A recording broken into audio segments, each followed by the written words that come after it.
Welcome to the 2023 Annual Teaneck Holocaust Commemoration. My name is Connie Jaskell, and I serve as the co-chair of the Teaneck Holocaust Commemoration Committee, together with Felicia Grossman. Thank you. From who you will hear later in the program. It is my honor to welcome the survivors who are present in the audience tonight. They are the reason we are here, and we honor and respect and are thrilled that you're here with us tonight.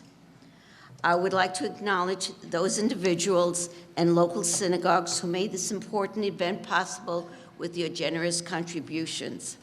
The donor list will be scrolled at the end of this program.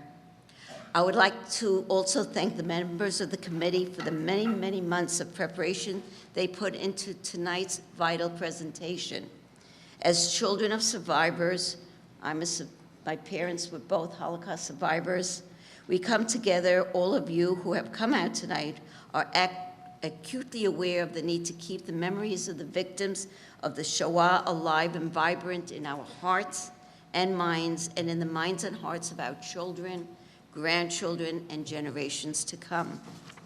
Your presence here tonight pays honor to the memories of our 6 million brethren who perished during the horrors of the Holocaust. May the memories be a blessing for us all. After 3 years of remote access, we are delighted to be back with you in person in a new and spacious location. We are thrilled that you are here tonight. We are grateful to Bergenfield High School and Principal James Viscano for their hospitality in opening up their doors to us for such a meaningful gathering. It is also my honor to welcome local dignitaries, rabbis, clergymen who have come out to lend their support to this commemoration. We appreciate your ongoing cooperation in keeping the message of the Holocaust front and center in Teaneck, Bergenfield, and New Milford communities. We are going to have Chaim Streichler from Congregation Rinat Yisroel will lead us in the reading of Tehillim later on in the program. Rabbi Yosef Adler, Rabbi Emeritus of Congregation Rinat Yisroel, who has been part of our commemoration for more than 40 years, unfortunately will not be able to join us tonight. We are honored that A.J. Schreiber has graciously agreed to step in for Rabbi Adler and will be leading us in the Kaddish and the Koel Molei Rachamim also at the very end of the program. I would like to express our heartfelt thanks to the students of Yabna Concert Choir under the direction of Marsha Motzen, who will be leading us in the national anthem followed by Hatikva. If you can please now stand for that. Thank you. Oh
Teaneck, and on the behalf of the Yavna Academy Choir, we are honored to be participating in tonight's commemoration. The song we have chosen to perform is called Harninu Goyim. The text is from the Shabbat morning service, from the paragraph which starts, Av Harachamim. In it, we ask Hashem to avenge the blood of our martyrs and reward the righteous at the gates of heaven, as written in the Torah of Moshe. The tune was composed by Chazan Yaakov Moten when his brother, an IDF reservist, was tragically killed in Operation Shalom LeGalil in 1982. Though not composed specifically for the Shoah, the emotion of the tune, along with the words, is a fitting tribute to the victims of the Shoah. Our soloist is Eli Caesar.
Good evening. My name is Steve Fox, and I am the proud son of a survivor of the Warsaw Ghetto who escaped the ghetto and ultimately spent the last years of the war fighting the Nazis as part of the Russian partisans. He went from victim to victor and brought us up to always remember what happened to him and the millions of Jews who died or suffered during the Shoah. It is in his memory that I derive my sense of communal involvement and wish to dedicate this evening to the remaining survivors who are still with us and to the many who are no longer with us. I am here as newly appointed president of the Jewish Community Council of Greater Teaneck, which encompasses Bergenfield and New Milford as well. The council has been active for many years, both on two fronts, both involving the Shoah. This program is part of the council's ongoing activities, as well as the effort to create a permanent Holocaust memorial on the Teaneck Municipal Green. That effort, while taking much longer than we anticipated, will give all of you, with family members who were victims of the Nazis, a public place to pay tribute to them. The high-tech memorial wall that we envision will be unique and personal to the families of the community. You will hear more about that in the near future. It's no secret that anti-Semitism is on the rise to levels not seen in decades. In response, we must stand united and educate the community at large through outreach and acts of kindness, and work together to make sure that the atrocities of the Shoah never happen again. It is my goal to expand the activities of the council to include inter-shul programming as well as inter-school events and programming. We live in a vibrant Jewish community with immeasurable potential. By creating a subcommittee with each shul having members representing them, the potential for exciting, inclusive programming is tremendous. This can include inter-shul lectures, cultural events, Israel-themed events, and of course, Shoah-related programming. We also want to unite the yeshivot and day schools along with the local public schools to work together on Jewish-themed technology and art projects. This can include youth programming, lectures, artistic competition, including the use of virtual reality software to create immersive learning and engage the students in the community to work together on chesed projects. Last year, we subsidized the students at Yavne Academy to receive a virtual reality system, and the results were amazing. The students created virtual reality scenarios and stories related to the Shoah, and it became a dynamic, creative educational experience for all involved.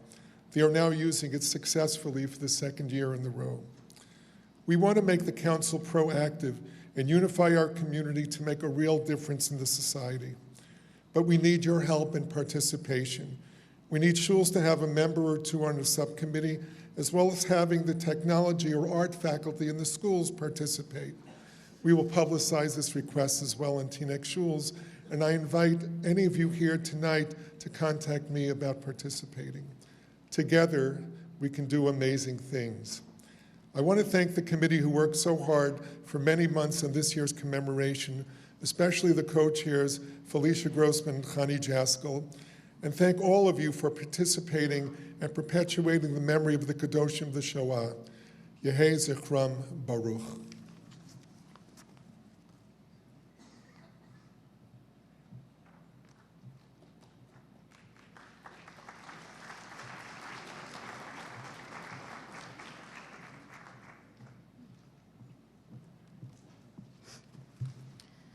Good evening. My name is Felicia Grossman, and I am one of the chairs of tonight's program.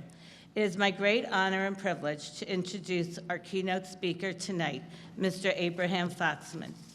Abraham Foxman is world-renowned as a leader in the fight against anti-Semitism, bigotry, and discrimination, and regularly speaks out on issues of global anti-Semitism, the war on terrorism, church and state issues, and issues relating to the Holocaust, which he has survived as a hidden child. He is a passionate supporter of the State of Israel and a voice for peace in the Middle East. Mr. Foxman is a National Director Emeritus of the Anti-Defamation League, from which he retired in 2015 after 50 years with the organization, including serving as National Director from 1987 through 2015. Upon retirement, he served as Vice Chairman of the Museum of Jewish Heritage in New York City. He is the author of several books and co-authored Viral Hate, Containing Its Spread on the Internet. During his long career, he has had personal consultations with government leaders in Europe, Israel, and the Middle East, the Far East, Latin America, and Africa. He has also had multiple audiences at the Vatican, including with Pope Francis, and conferring with U.S. presidents from Ronald Reagan to Barack Obama. A Holocaust survivor, Mr. Foxman has been a member of the President's United States Holocaust Memorial Council, appointed by Presidents Reagan, George H.W. Bush, Clinton, and Biden. May I present to you Mr. Foxman.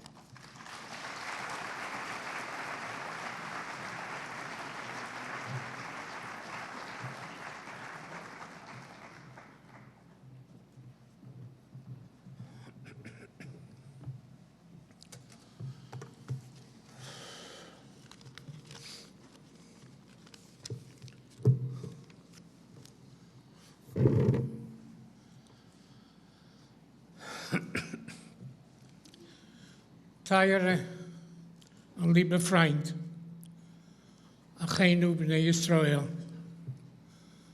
wir stehen daheim bei Nacht mit Pein und mit der Herz zu der Monnen und Gedenken 6 Millionen Kedoshim und mir, die Leben gebliebene, die Scheres Apleita, zu sagen, Kaddish und Yizkir. It is more than fitting that a small part of today's memorial observance is spoken in the Lashon HaKodesh Yiddish, the mother tongue language of the majority of the martyrs in Eastern Europe, who issued forth their last anguished cry at the mass graves in Yiddish. Kvod HaRabbanim, Reverend clergy, ladies and gentlemen, I stand here tonight with feelings of great humility. First, because we are assembled tonight to commemorate Yom HaShoah, the German Nazi effort to destroy the Jewish people that left 6 million Jewish victims, including over 1.5 million Jewish children. And so, symbolically, when we are here today to say Kaddish, it is an awesome, awesome responsibility. And I stand here before you tonight with great humility, because I am a member of that remnant, She'erit HaPleita, a survivor. And I feel tonight like the Shliach Tzibor, the one who prays at Rosh Hashanah and Yom Kippur, who says, Hineni he'ani mimaz. I stand here tonight with great modesty and humility. I was born in the wrong time at the wrong place for a Jewish child. Nazi-occupied Poland in 1940 was not the best place to be born. Yet I managed, by the intercession of one special person's kindness, courage, compassion, and decency, and most likely several nisim, several miracles, to survive. As I grew older, I tried to understand what it meant that I had survived. And the first set of questions were very serious, existential questions of why. Why did the Shoah, the Holocaust, happen to the Jewish people? Why did over 1.5 million Jewish children perish? Why was the world silent? And why did not the Almighty intervene? To those universal questions of why were added very, very personal questions of why. Why me? Why me and not the other little boys and girls, the Shleimas, the Chaims, the Chana, the Moshe, the Serles? Why not them? Why me? My parents, who also, through miracles, survived, struggled every day and every night with why.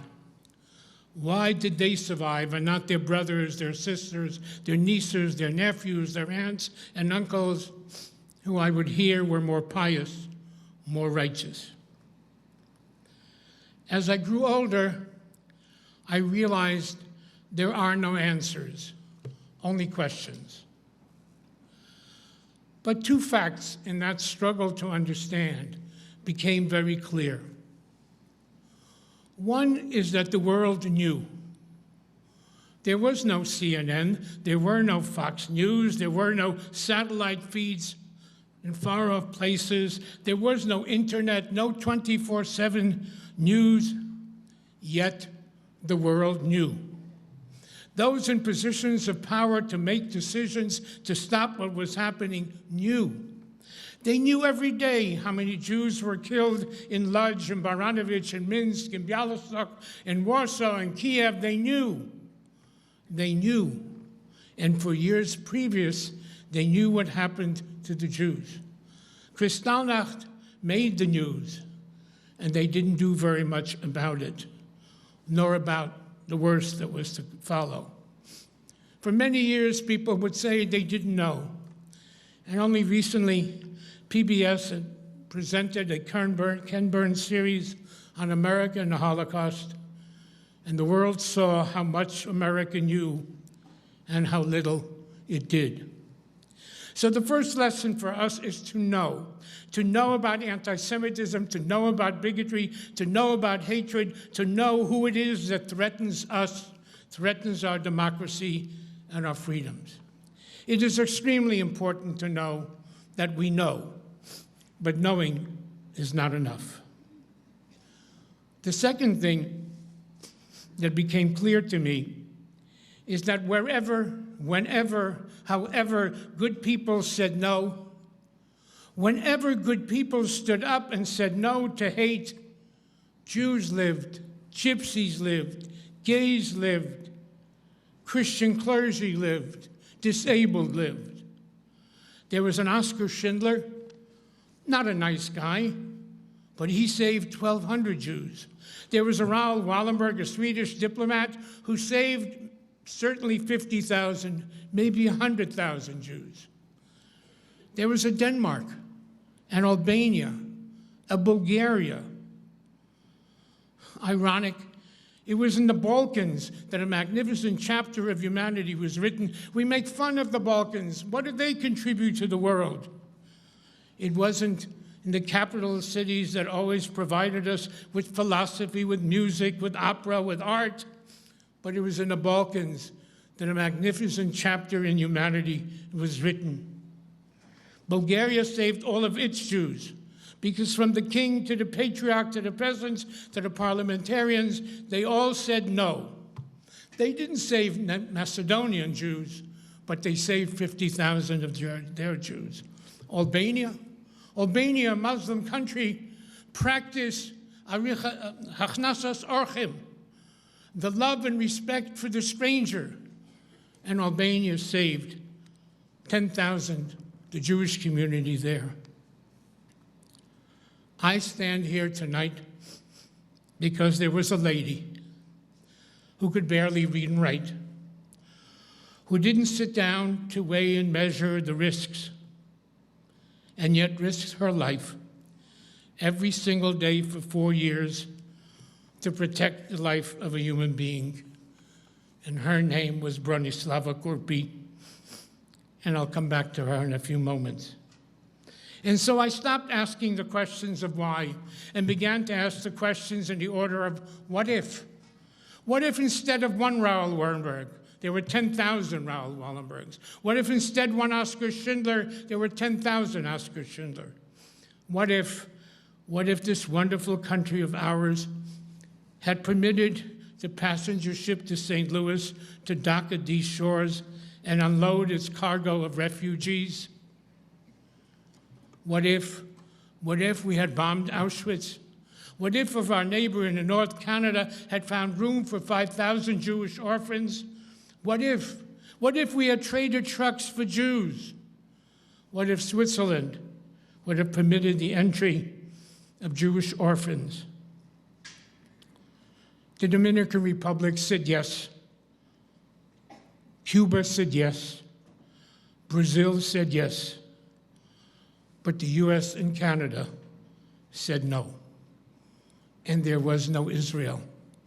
There was no Israel to open its gates to those who fled or tried to flee the horrors. For me, remembrance and memorizing is to make sure that our children and our grandchildren will never have to ask, what if in the future? What if their parents and grandparents stood up every single day to say no? No to hatred, no to bigotry, no to prejudice, no to racism, no to anti-Semitism. And now to my personal journey. My parents were married and lived in Warsaw. When the war broke out, they traveled east to Baranovich. Baranovich, which today is Belarus, is where my father's family came from, in the hope of escaping or staying ahead of the Germans. And they traveled again with me as an infant to the city of Vilna, the capital of Lithuania. And there, after a year, the Nazis caught up with them. They had worked, and while working, they hired a nanny to take care of me. And when the order came for all the Jews to report to the ghetto, my parents made the most haunting, difficult decision for any parents to make. My nanny offered to take care of me. She said to him, "You'll be back in a couple of weeks, 4 or 5 weeks. I'll take care of him. Don't worry. He'll be okay." They could never explain to me the reason, the rationale that went through their heads to make that most haunting decision, and yet the most important decision that saved my life and saved theirs. The 4 weeks were 4 years. My nanny baptized me, gave me my new identity, a new name, a new religion. We went to church. I spit on Jews. I was raised as a very proper Polish Catholic. But it was also another way to save me. My parents survived. My mother escaped and was on the Aryan side. She provided for me. On my 3rd and 4th year, I got to know my mother as my aunt. And my father survived in the forest and came, and we were united when he came looking for me. At that moment, we thought this would be our new family.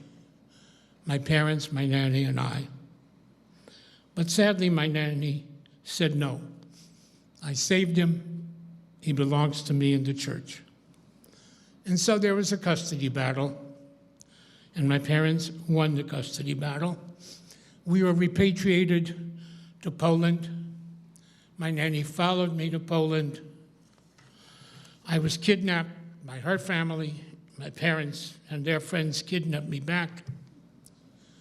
We smuggled the borders to get to the American zone in Austria, and after several years in the DP camp, came to the United States. My father would say about me that at the age of 10, I was an old man.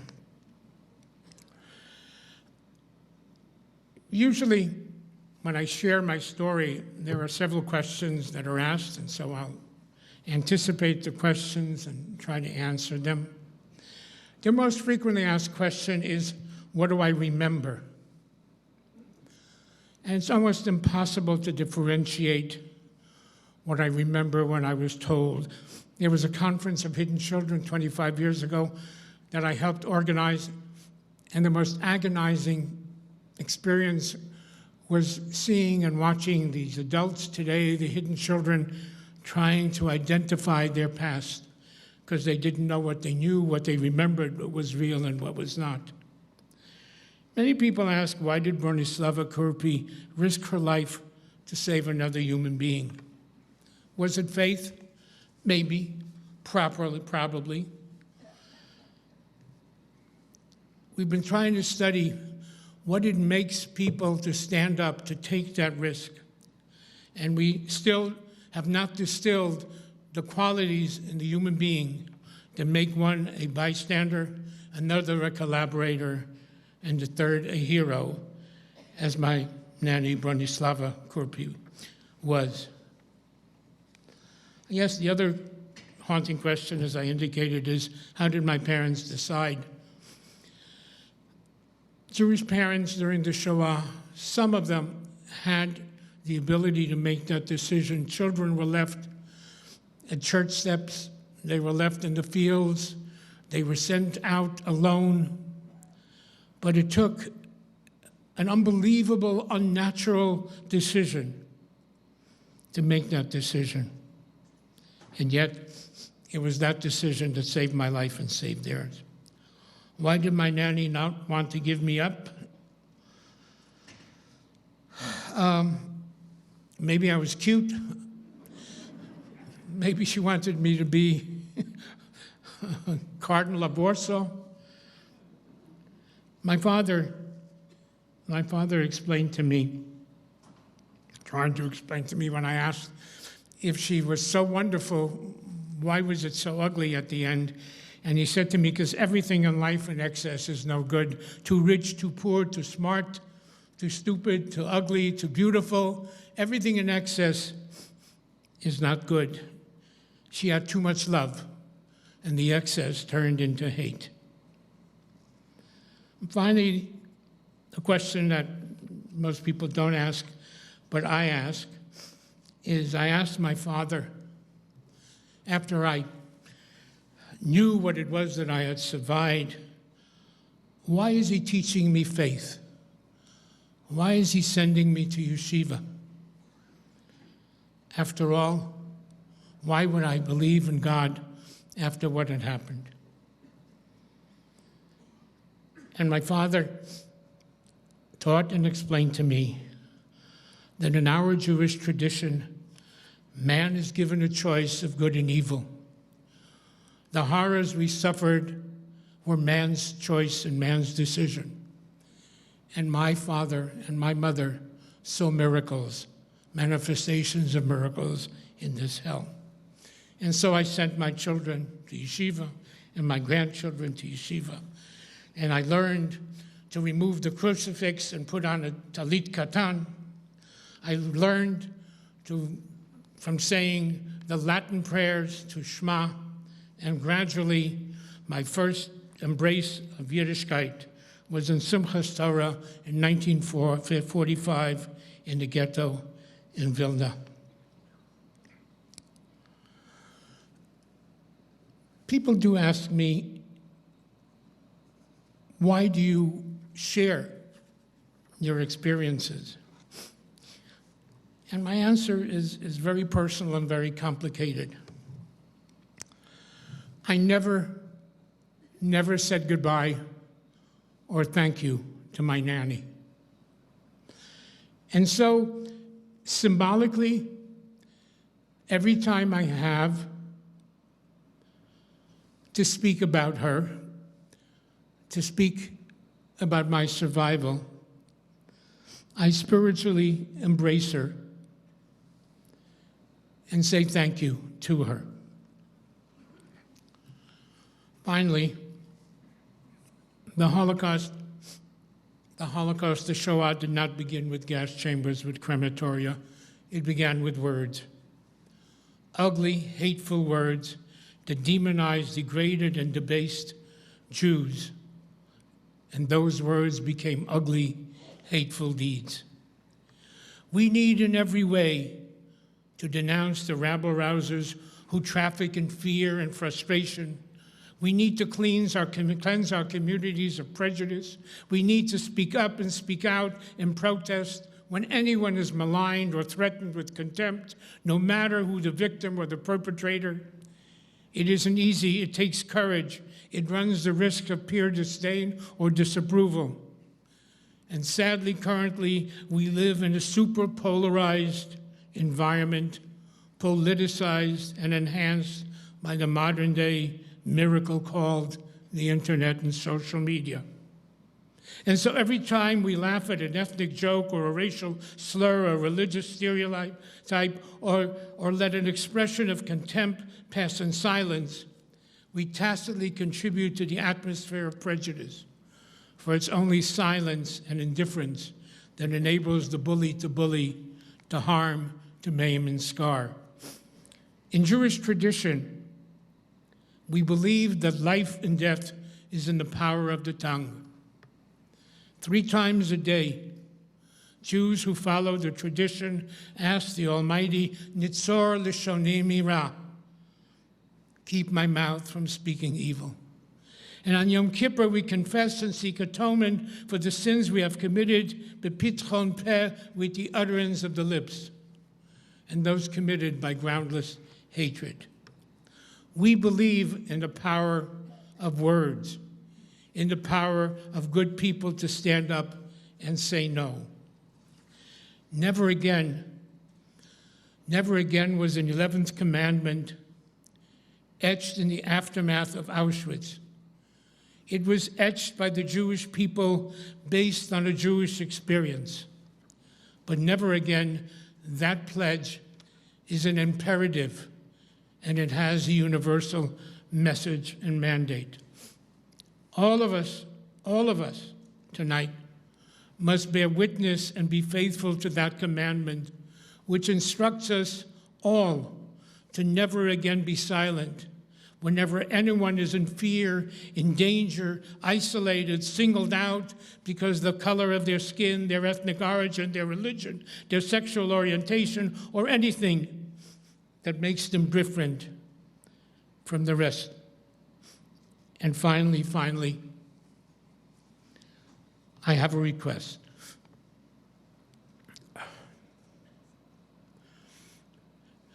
We are also taught in our tradition, Zechor, Yizkor, Al Tishkach.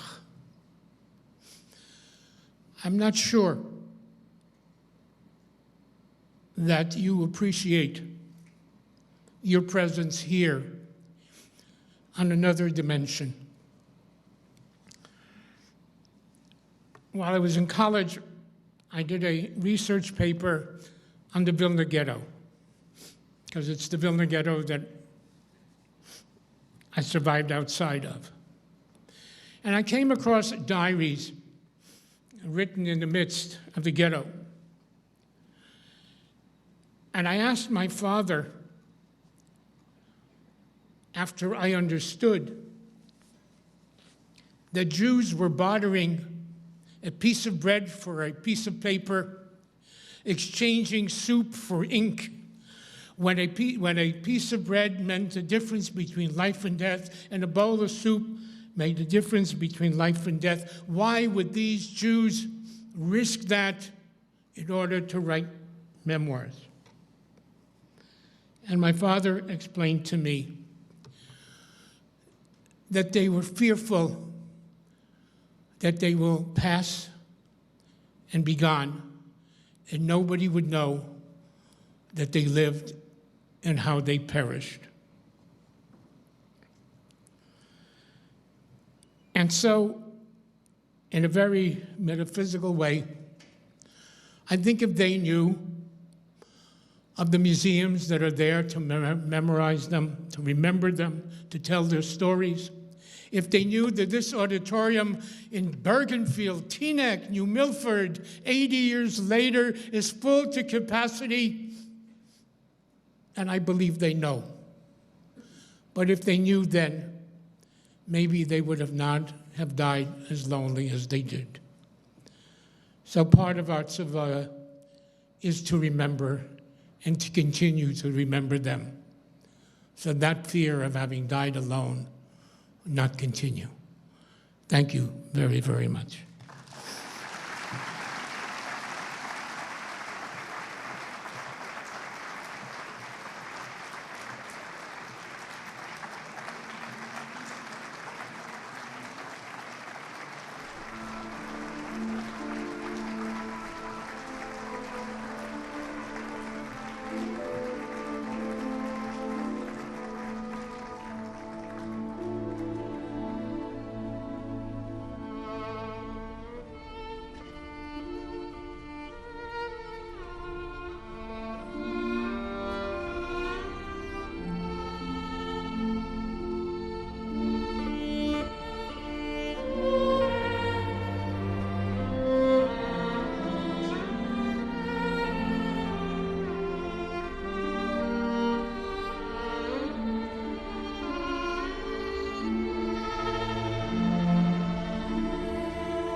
Born in the cafes of Europe, where it found a place with touring theatrical companies, this song was brought to America by Menashe Oppenheim.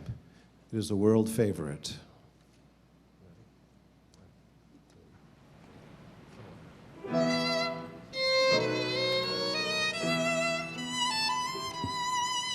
Der Jid wird gejagt und geflocht,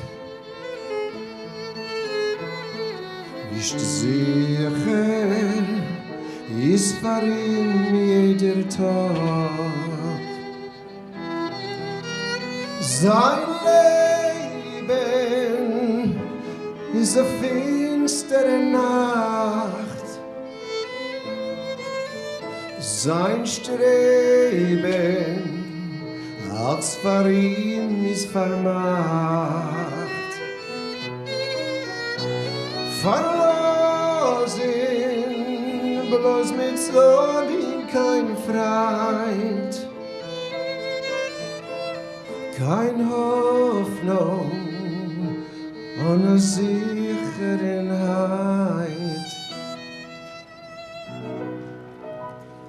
Wie hin soll ich gehen? Wer kann entfernen mir? Wie hin soll ich gehen? Das verschlossen ist jede Tür. Sie ist die Welt groß genug, nur für mir ist ein und klein. Wie ein Blick muss zurück, sie zerstört jede Brücke. Wie hin soll ich gehen? Wie hin soll ich gehen? Wer kann entfernen mir? Wie hin soll ich gehen? Als verschlossen ist jeder Tür. Sie ist die Welt groß genug, nur für mir ist eng und klein. Wie ein Blick muss zurück, sie zerstört jede Brücke. Wohin soll ich gehen?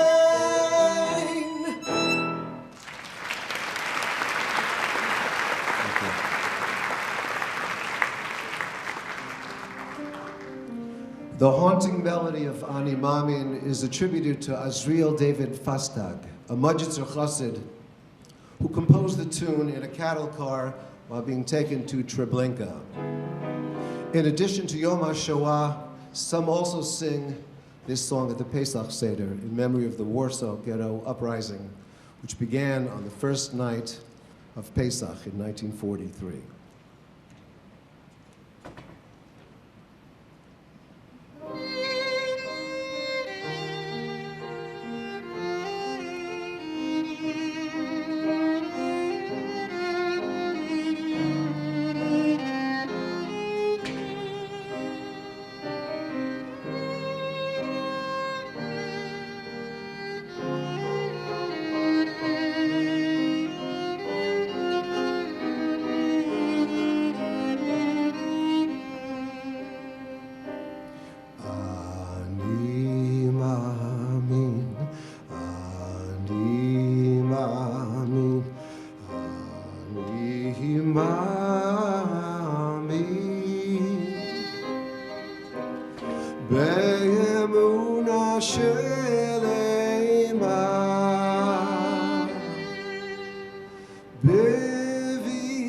Bevias HaMashiach, Bevias HaMashiach, Ani Mamin. Bevias HaMashiach, Bevias HaMashiach, Ani Mamin. Ani Mamin.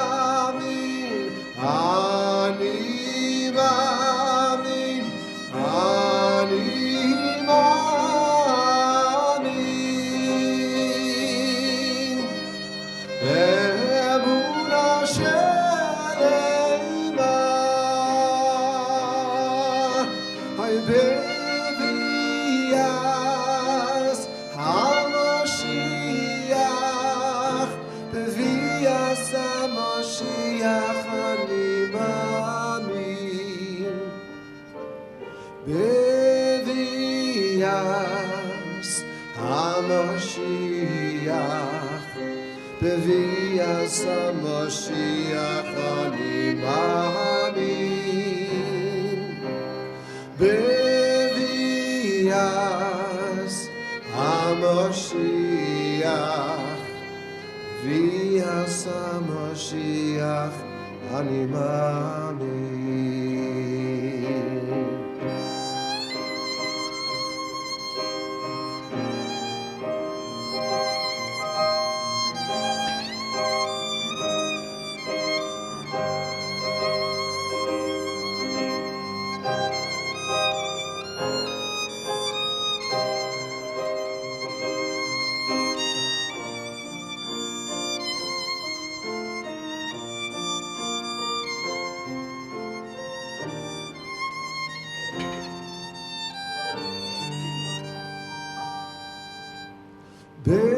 Bevias HaMashiach, Vias HaMashiach ani mamin. V'af al pi she'yismameach, im kol zeh ani mamin.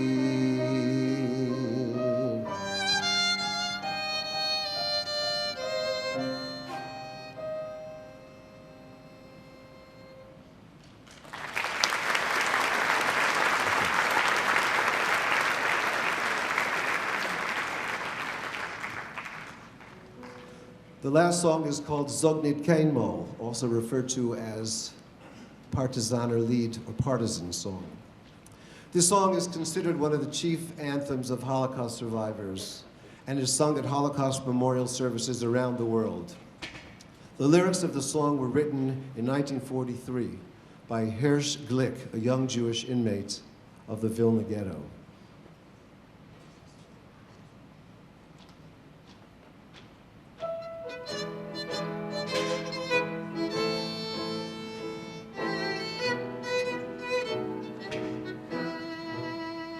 Sag nicht keinmal, als du gehst am letzten Weg.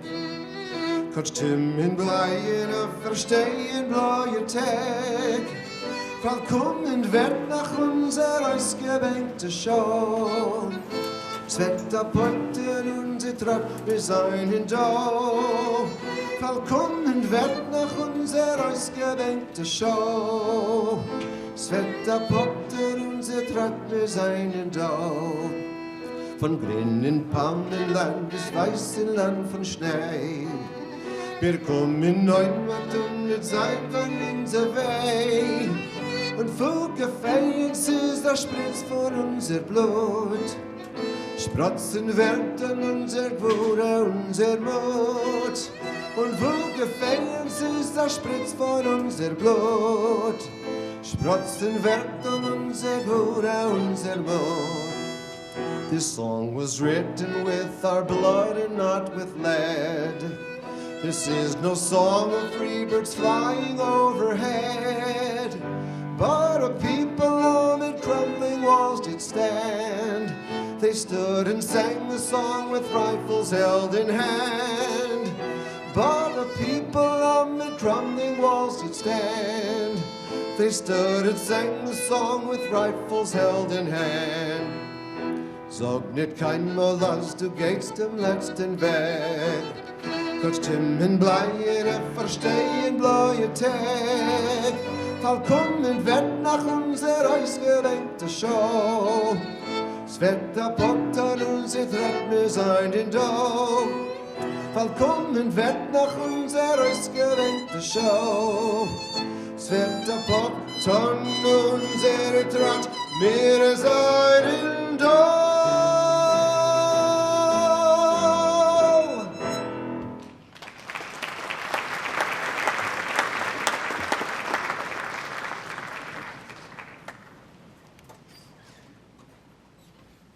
Mizmor LeDavid, Adonai ro'i lo echsar. A Psalm of David. The Lord is my shepherd, I shall lack nothing. Binostasha yarbitzeni, almei menuchoti nahaleni. He makes me lie down in green pastures. He leads me to water in places of repose. Nafshi yeshovev, yancheni b'maglei tzedek l'ma'an shemo. He renews my life. He guides me in right paths, as befits his name. Gam ki elech begeit salmaves, lo irara ki ata imadi. Though I walk through a valley of deepest darkness, I fear no harm, for you are with me. Your rod and your staff, they comfort me. Ta'aroch lefanai shulchan neged tzorarai. Dishanta vashemen roshi kosi rivaya. You spread a table for me in full view of my enemies. You anoint my head with oil. My drink is abundant. Achtov v'chesed yerdefuni kol yemei chayai v'shavti b'veis Adonai li'orech yamim. Only goodness and steadfast love shall pursue me all the days of my life, and I shall dwell in the house of the Lord for many long years.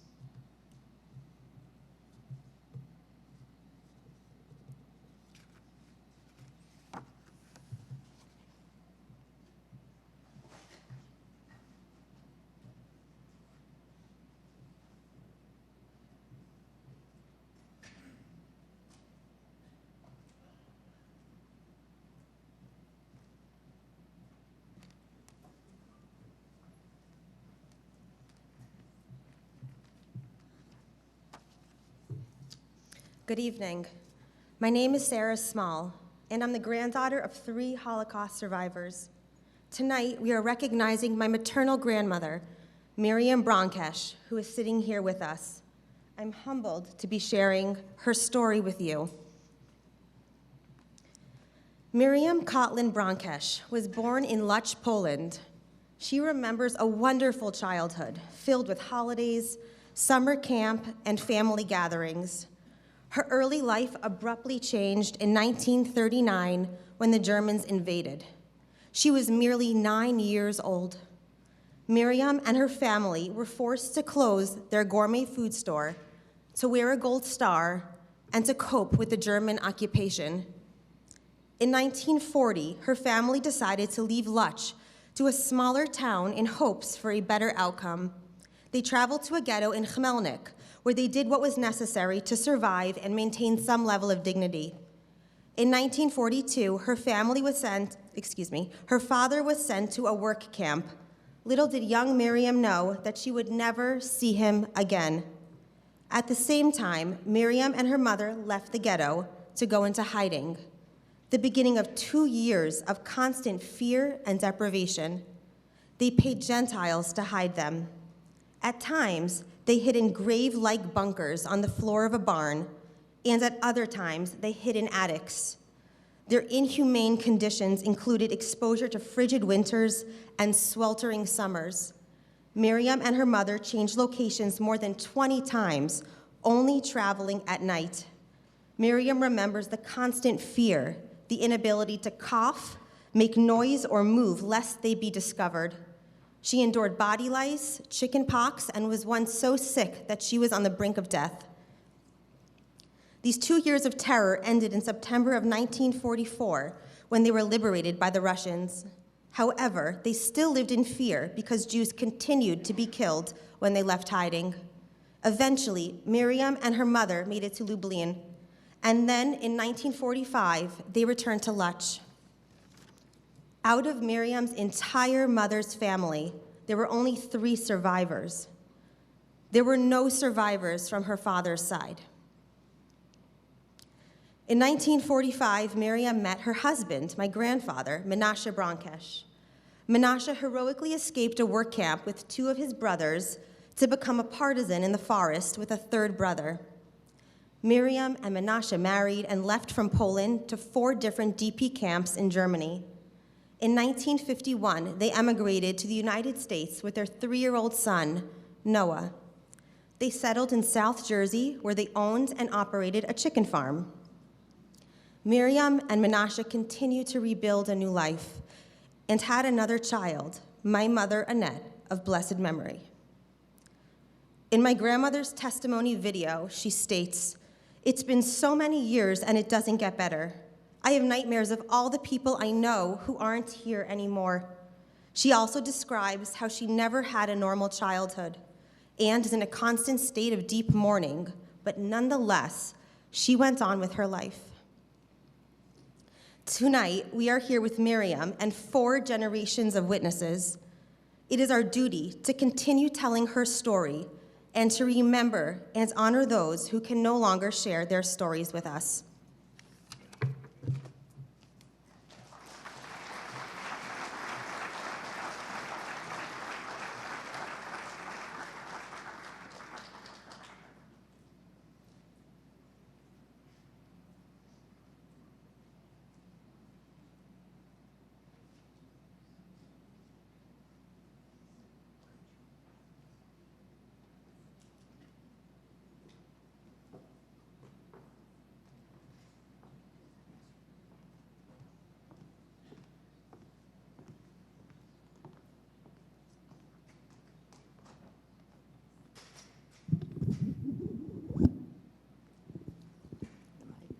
I cannot hold both of these. I have light again.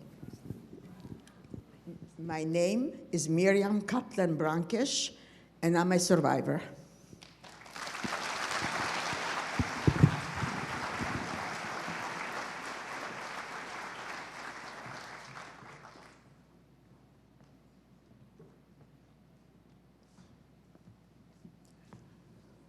My name is Noah Brankish. I'm Miriam's son. I was born outside of Munich after the war, and I was named after my maternal grandfather, who I never met because he perished in a work camp in Poland.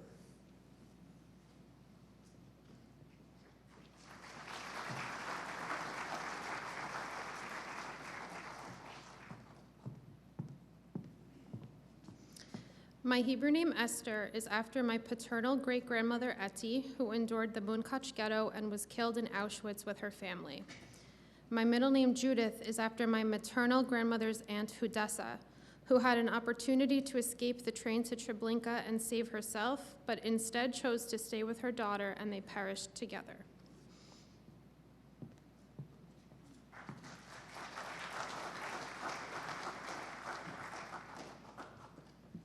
My Hebrew name is Golda, and I'm named after my great-aunt Golda, who was killed in Stavi.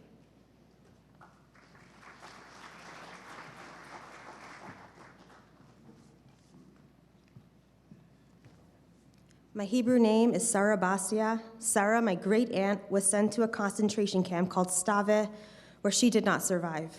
Basia, or Basha, was my great-great-aunt. She was killed in hiding.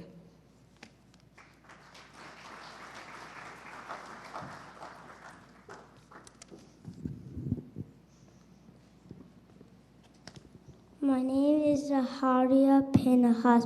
I'm named after my great-grandfathers who were survivors.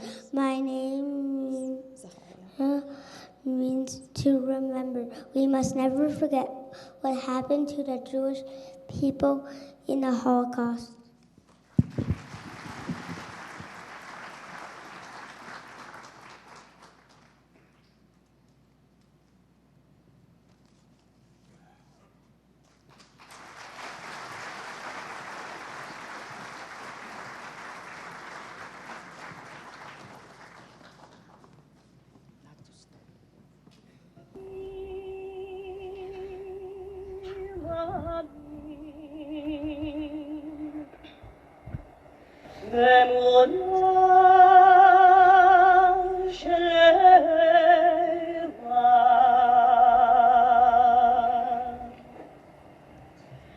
Fiat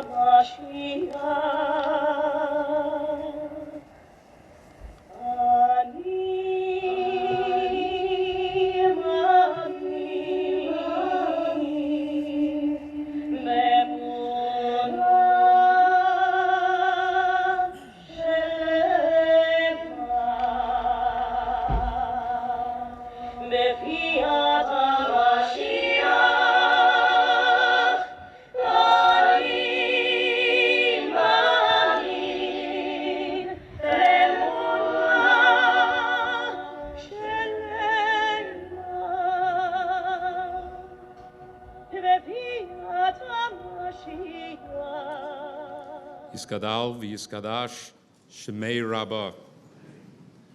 V'olama divarach Yerusei v'yamlich malchusei v'chayechon uv'yomechon uv'chayei dechol beis Yisrael ba'gala uv'izman kariv v'yimeru amen. Yehei Shemei Rabbah mivarach li'olam u'li'olamei olamaya. Yisparach v'yishtabach v'yispoar v'yisromam v'yisnasei v'yishador v'yis'aleh v'yishalol shmei dekudsha b'richu. Li'ela min kol birchasa v'shirasa tushbechasa v'nechemasa damiran b'yolama v'yimeru amen. Yehei Shlama Rabbah min Shemaya v'chayim tovim oleinu v'yal kol Yisrael v'yimeru amen. Oseh shalom b'mramav hu ya'aseh shalom aleinu v'yal kol Yisrael v'yimeru amen.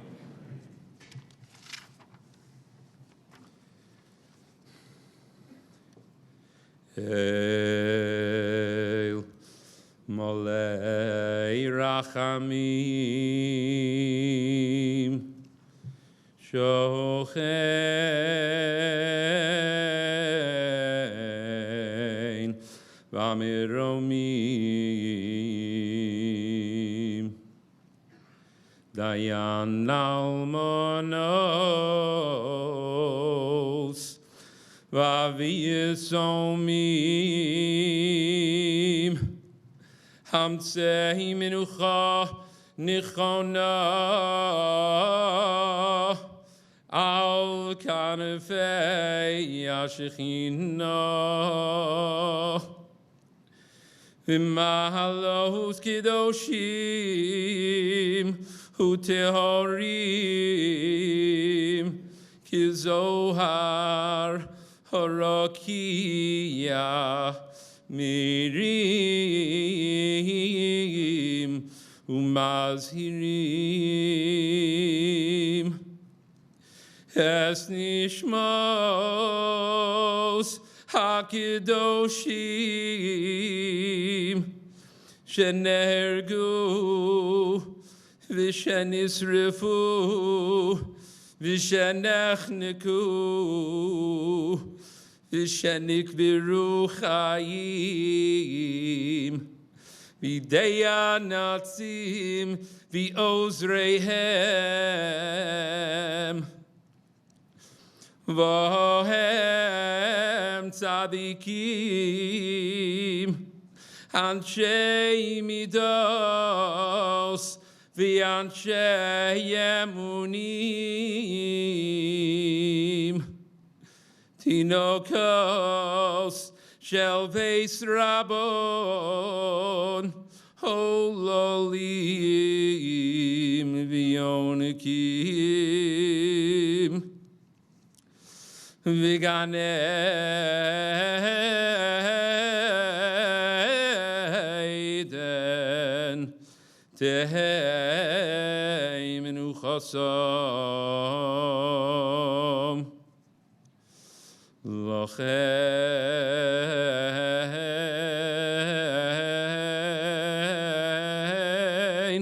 Val Rachamim Yitzror B'tzror Achayim Es Nishmasam Adonai hu nachalosam V'yizkor lanu akedosam v'samod alonu, u'l'chol Yisrael zichusam. Eretz al tichasi damam, v'al yehi makom lizakosam. Bizchusam nidchei Yisrael yoshuv lachuz hasam. V'akidoshim lizichron tamid neged einecha tidkosam yavo v'yanuchu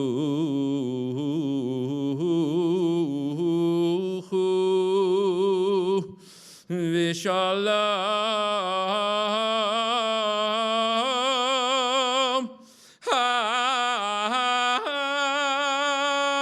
mishkivosam v'nomar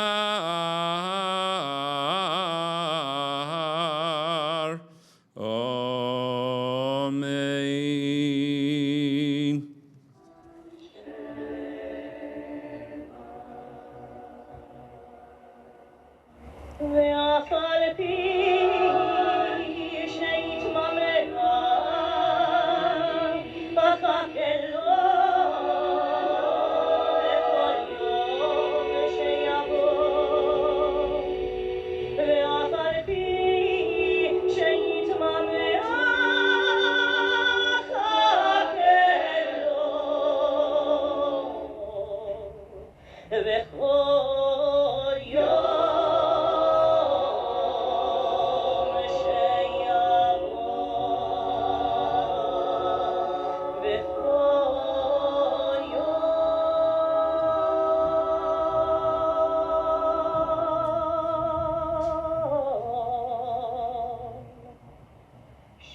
Thank you, everybody, for coming tonight.